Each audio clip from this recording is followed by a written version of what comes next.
ఇప్పుడు నేను మళ్ళీ రైతులకు మాట ఇస్తున్నా, సంక్రాంతి పండుగ తర్వాత రైతు భరోసా మీ ఖాతాలలో వేసేది సోనియమ్మ గ్యారంటీ, ఇందిరమ్మ ప్రభుత్వము. ఏ రైతులు ఎలాంటి మారీచులు సుబాహులు వచ్చి మీకు అబద్ధాలు చెప్పి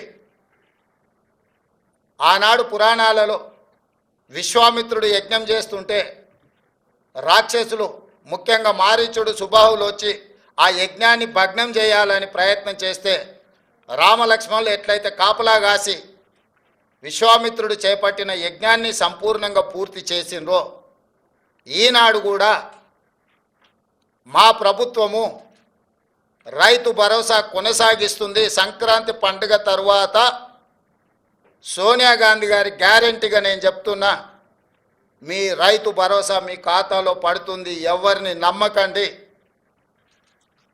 ఇట్లాంటి మారీచులు మీ దగ్గరికి మారు వేషంలో వస్తూనే ఉంటారు. ఆనాడు సీతమ్మను ఎమర్చడానికి బంగారు లేడీ రూపంలో వచ్చిన మారీచుడే ఈరోజు మారు వేషంలో మళ్ళీ బీఆర్ఎస్ బీజేపీల రూపంలో మీ దగ్గరకు వస్తారు. ఈ మారీచులను మీరు విశ్వసించకండి.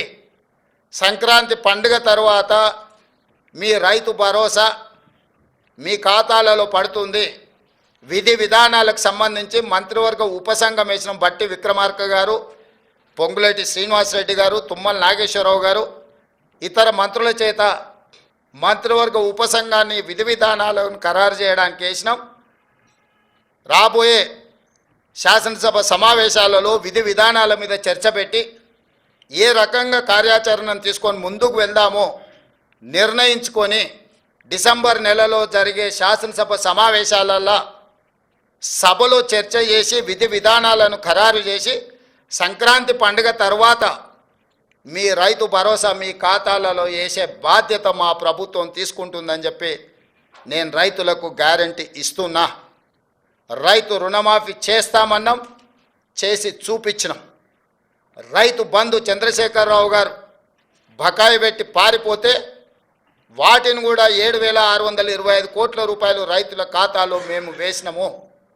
ఇప్పుడు కూడా రైతులకు రైతు భరోసా అందించే బాధ్యత మా ప్రభుత్వం తీసుకుంటుంది. దీనికి సంబంధించి శాసనసభలో చర్చలు చేసి మంత్రివర్గ ఉపసంఘం ఇచ్చే నివేదికను శాసనసభలో ప్రవేశపెట్టి విధి విధానాలను ఖరారు చేసి రైతు భరోసా పథకం కొనసాగుతుంది. మారీచులను మారువేషంలో వచ్చే వాళ్ళను, అది బీఆర్ఎస్ వాళ్ళ బీజేపీ వాళ్ళ చూడకండి, నమ్మకండి, వాళ్ళ మాటలు వినకండి.